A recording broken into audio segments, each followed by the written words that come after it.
Hello అండి.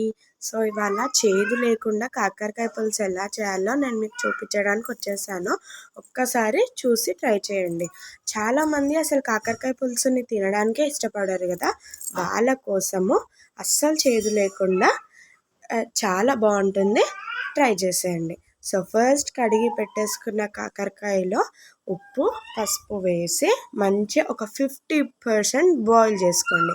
అట్లా boil చేసుకోవడం వల్ల దాంట్లో ఉన్న ఉప్పు ఆ చేదును మొత్తం పీల్చేసుకుంటుంది. ఇప్పుడు బాయిల్ చేసిన నీళ్ళని వడబోసేసుకోండి, జాలీలో తీసేసుకోండి. ఇప్పుడు పులుసు కోసం చింతపండు నానబెట్టేసుకోండి. సో, ఇప్పుడు మనం ప్రాసెస్కి వెళ్ళిపోతే కుక్కర్ తీసుకొని ఆయిల్ పోసుకొని జీలకర్ర, ఆవాలు, ఎండుమిర్చి, కరివేపాకు నా దగ్గర అవైలబుల్గా లేకుండే సో నేను వేసుకోలేదు, మీరు వేసుకోవచ్చు. అండ్ దాంట్లోనే ఆనియన్స్ మంచిగా ఫ్రై అయ్యాక పసుపు, అల్లం వెల్లిగడ్డ పేస్ట్ వేసుకోండి.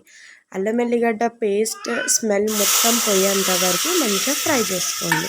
ఇప్పుడు మనం నాని పెట్టేసుకున్న చింతపండు పులుసు పోసేసుకొని కొంచెం షుగర్ అండ్ ఉప్పు వేసేసుకోండి. సో షుగర్ వేయడం వల్ల ఆ పుల్లటి రుచిని తగులుకుంటూ తీయగా చాలా బాగుంటుంది. సో చూసారు కదా, ఉడకబెట్టుకున్న కాకరకాయలలో మనం దాంట్లో వేసేసుకోవాలి కాకరకాయలను. సో మంచిగా కాకరకాయలు ఒక్క 10 minutes వదిలేసేయండి స్విమ్లో పెట్టేసి. ఆ కాకరకాయలోకి పులుసు పోయి ఆ చేదును మొత్తం తీసేస్తున్నది. ఉడకబెట్టుకున్నప్పుడు సగం చేదు పోతుంది, ఇట్లా పులుపు మొత్తం కాకరకాయ లోపల వెళ్ళినాక సగం చేదు పోతుంది. సో ఇప్పుడు కారం వేసుకోండి, స్విమ్లో పెట్టుకొని ఒక్క 5 minutes నూనె మంచి ఇట్లా పైనకి వచ్చేంత వరకు ఫ్రై చేసుకోండి. ఇప్పుడు మీకు చిక్కగా కావాలా లేకపోతే వాటరీ కావాలా, మీ కన్సిస్టెన్సీలో చూసుకొని మీకు ఎట్లా కావాలంటే అట్లా వాటర్ సరి చూసుకొని పోసుకోండి.